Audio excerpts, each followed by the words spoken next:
Hey, I'm Heath Mullican with the Techology Show. I'm here with Dr. Jim Dunn, who is the General Director of the Spiritual Formation Department for the Wesleyan Church. 6 years ago, God called Jim out of the local church ministry into this denominational position.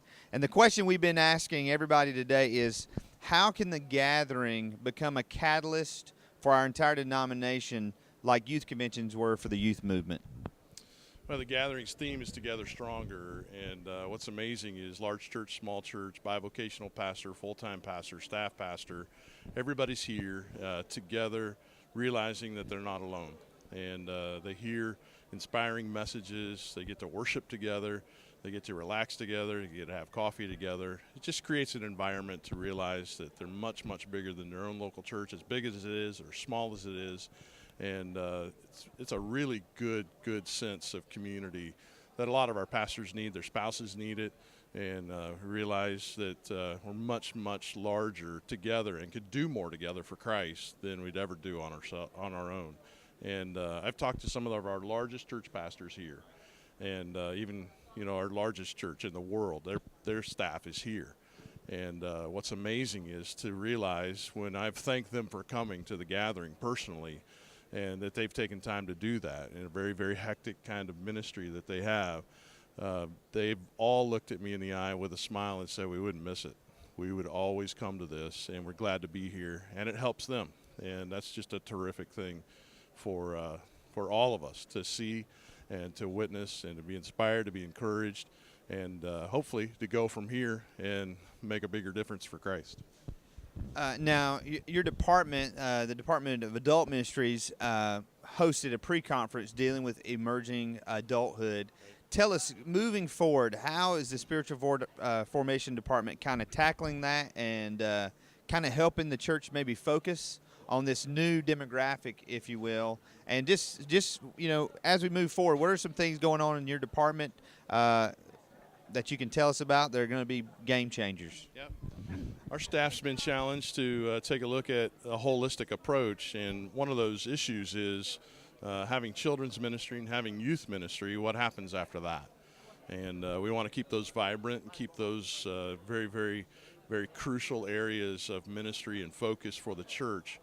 But we're realizing, as many evangelical denominations and churches are realizing, that we all need to see what it is that can engage this audience of young adults, 20s and 30-somethings that really need to stay intact for the church. And it's not that they want us to be more relevant. They want us to help them figure out how to be countercultural in a Christ-like way. And they want the meat, they want it straight, and they want to be involved in their communities and not just really warm a pew and be a part of a church that they want that to be proactive and to be preventative in culture for Christ. So what we're trying to do is create a movement, and what that means even here with that emergency event that you referred to, Heath, is on Monday. We realize that you have to have a mission and you have to have a meeting to pull people together. And so we asked some people, 75 people registered and 150 showed up. I think close to 200 streamed the thing on Techology and watched it live. It'll be there on our website at headhearthand.com to be able to watch it in retrospect of the event. And what's amazing about that is the knowledge that was passed on, as well as this whole need, just becoming more aware of the fact that we have to do a better job of keeping this generation connected and putting them into leadership. And so I've asked my staff to create a full-orbed approach. We're going to continue to travel to districts and hold young adult roundtables, but we want to do more than just listen. We want to listen, we want to talk about the issues, but we want to do something about it. And having a 14-year-old and a 16-year-old myself, I want the church to be better for them than the excellent church has been for me in my life. I want it to be better for their lives. And so we've got a vested interest personally, and there's grandkids out there, there's children out there, there's future children out there that need a church better than what you and I have had, as good as it's been. And we want to make it so that it's not just relevant to them, and they're not looking for something to to match their best friend's basement, with video games and all kinds of technology. That's needed sometimes, but they really need help in how do I witness for Christ? How do I be Christ in this community, be real and authentic in my faith? So there could be large events, much like the youth movement has for young adults. But one thing in particular that we've learned even this week is the importance, and we're challenged by our guest speaker, the importance of dealing with parents and training and equipping parents to be able to keep this generation engaged in the church.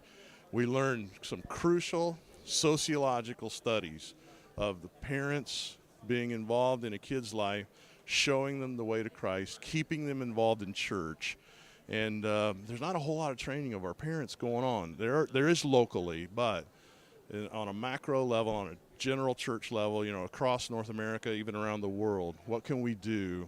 This will be a question I have when I get back with our staff in our office. What can we do to intentionally train our parents better and equip them and create those habits of Christian living amongst them so that they can keep the bar high, if you will, for their kids and kind of push that kind of DNA into their life. Jim, thank you so much for your work on this event and your work at headquarters, and we just appreciate all you're doing, and God bless you in all of it.